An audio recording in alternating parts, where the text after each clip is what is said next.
Hi there, everybody. This is Camille Bechac with your BEA podcast for entertainment news. I'm joined here by three lovely people, and today we're going to be talking about the Emmys, aliens, and iPhones. If everyone would introduce themselves, please. Hi, my name's Kaelen Novak. I'm Riley Bourg. Cameron. All right.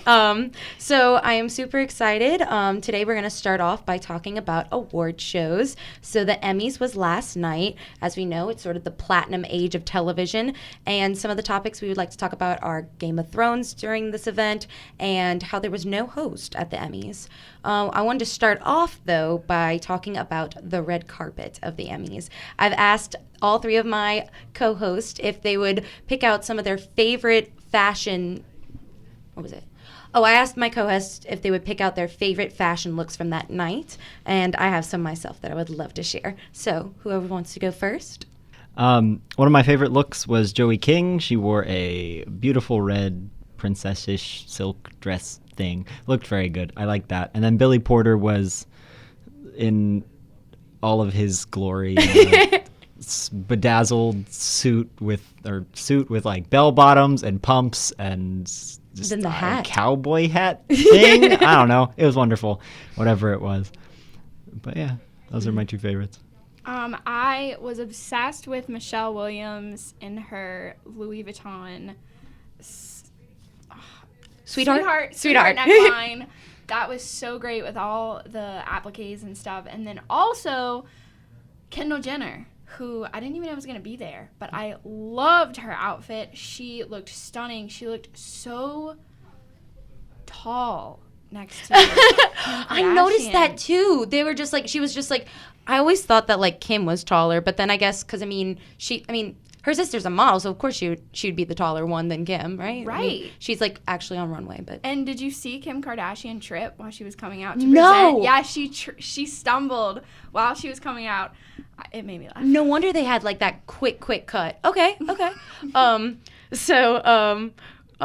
of my favorite outfits of the night was Gwendolyn Christie. She plays Brienne of Tarth from Game of Thrones, and I love this woman so much. She came out and she looks like some sort of Renaissance painting, and she is beautiful in all of her glory. And apparently someone made a meme on Twitter about it's just a copy and paste photo of her as Jesus at the Last Supper. And I said, thank God, because that woman is the best. Zendaya's outfit had me shook. And That was fun.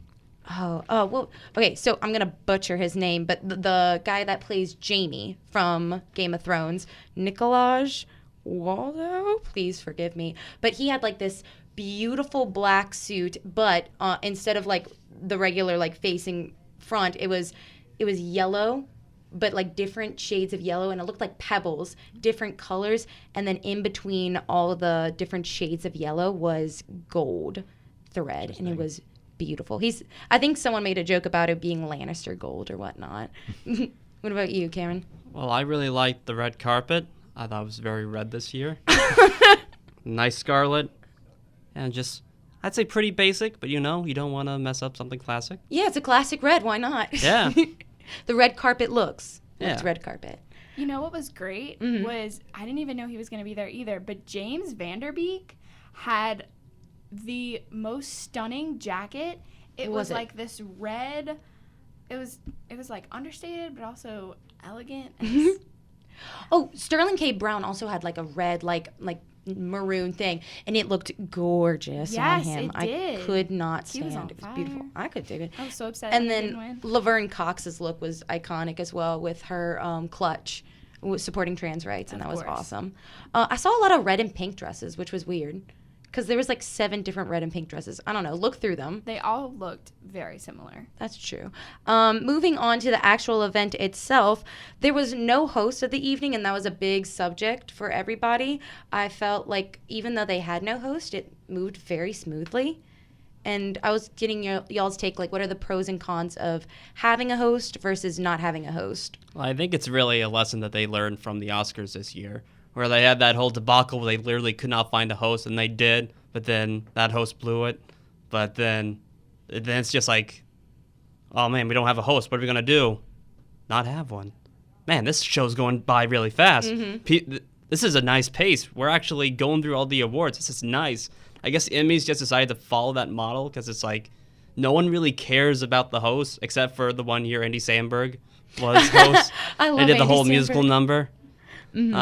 But yeah, it's just like no one cares about the host or the skits or any of that. It's just like we just want to get straight to the awards. We want to see these people that have created the stuff we like get awarded for that. I personally liked the fact that they didn't have a host. I thought I was going to hate it, but then I realized, like you said, that the show went smooth and it went a lot faster.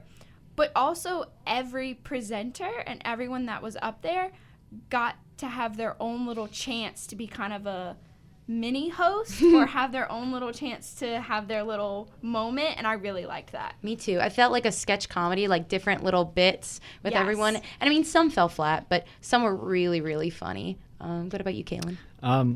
I think it's a good thing. In general, when you end up having a host, especially on very long award shows where it's multiple categories, it just ends up getting dragged out when it doesn't necessarily have to be as long as it is, and it takes a lot of the focus away from what the awards are being given to.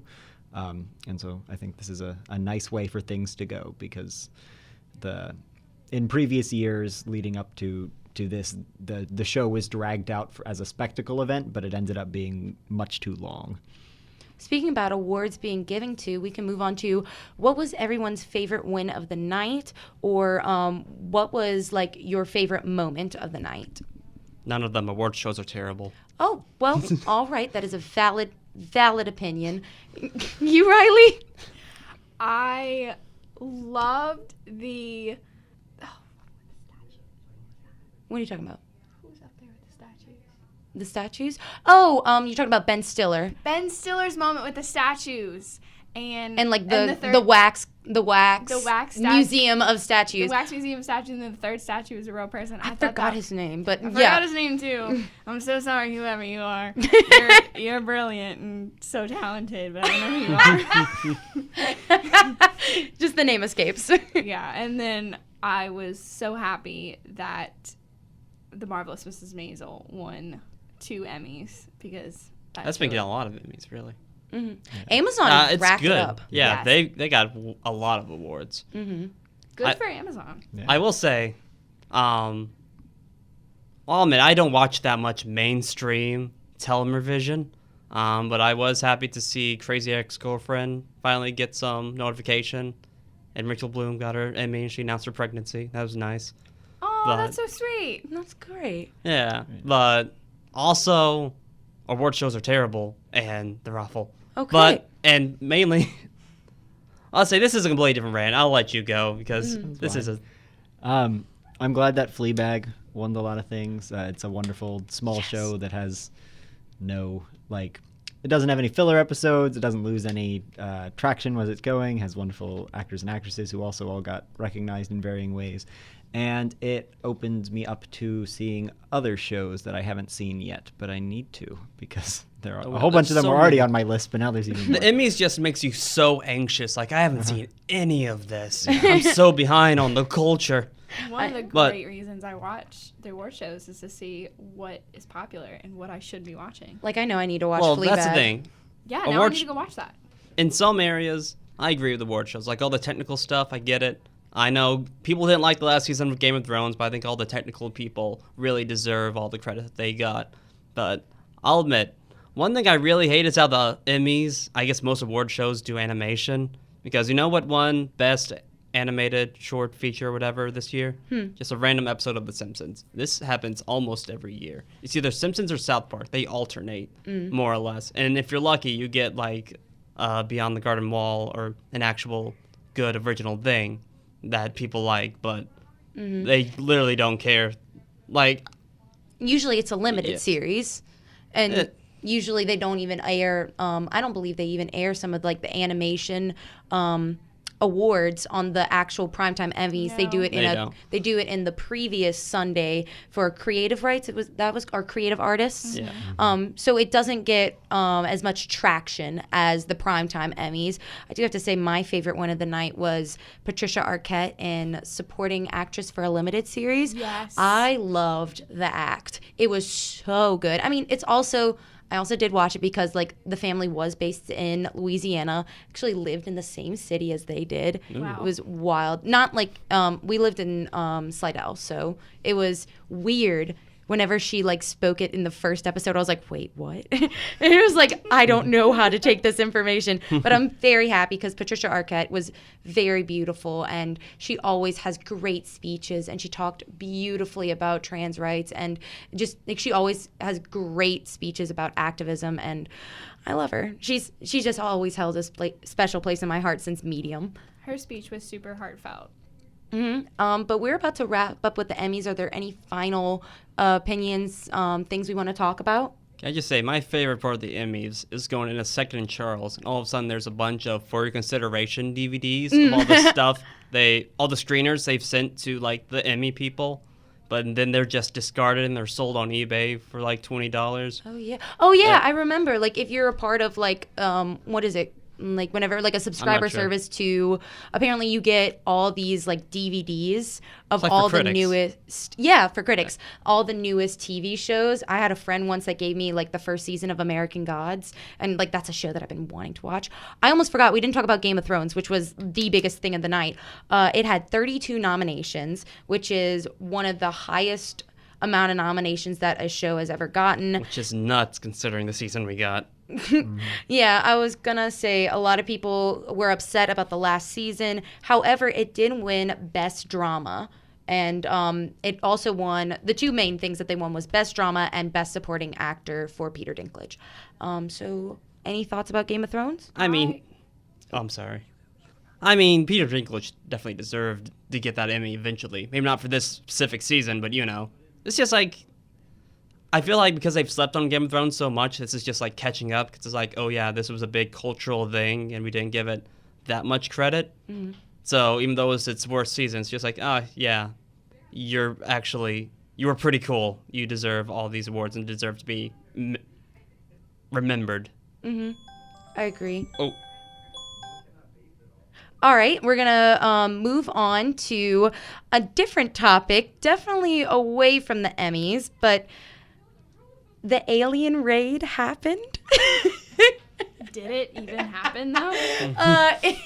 It technically happened. So if everyone remembers, back in June, there was a big meme sensation going around the fact that it was, let's raid Area 51. They can't all stop us.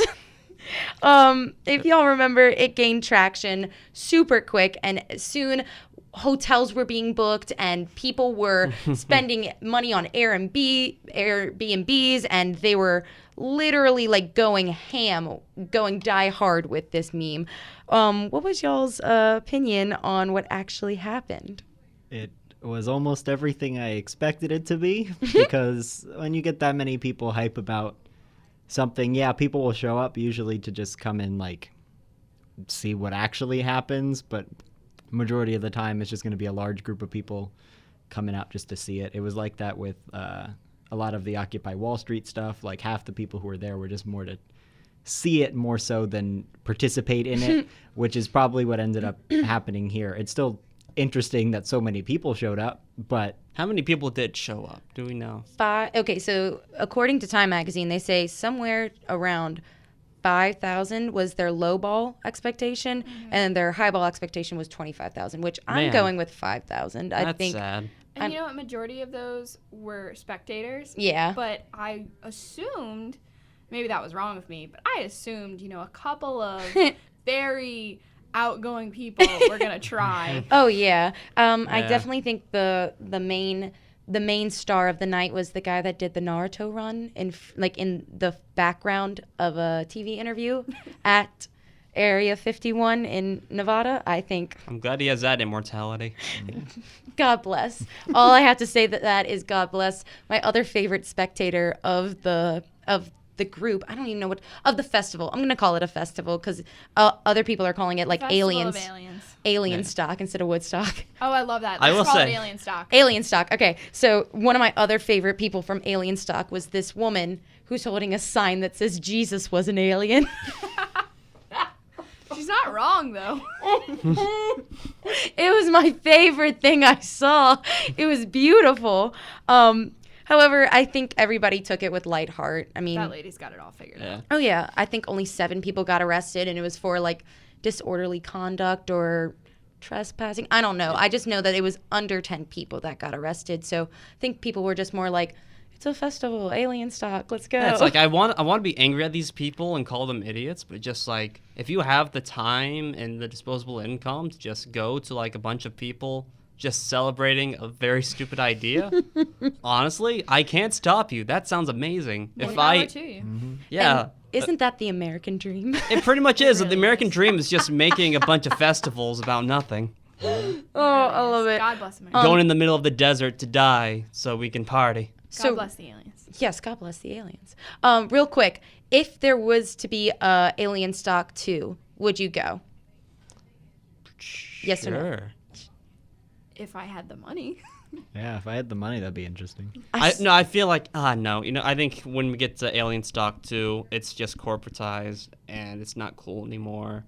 Like this is a nice spontaneous thing, but once you do it the second time, I'm just saying, it's gonna be mainstream. People are gonna plan like tickets months ahead of time, You make a and fair point. yeah, it's not gonna be cool It anymore. does take the spontaneity out of it if it's Alien Stock Part 2. Yeah, it's like second Woodstock. I would totally go. I actually really wanted to go. I mean, like, there's no way for me to go, but like, catch me next year, yo. So moving on from alien news and whatnot.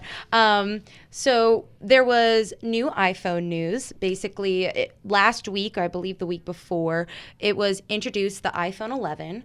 And so basically, the iPhone 11 has 2 new cameras. 2 cameras instead of 1, and the iPhone 11 Plus has 3 cameras, which features a regular lens, a wide lens, and an ultra wide lens, and can also take photos in night mode. However, the iPhone 11 is cheaper than most people thought.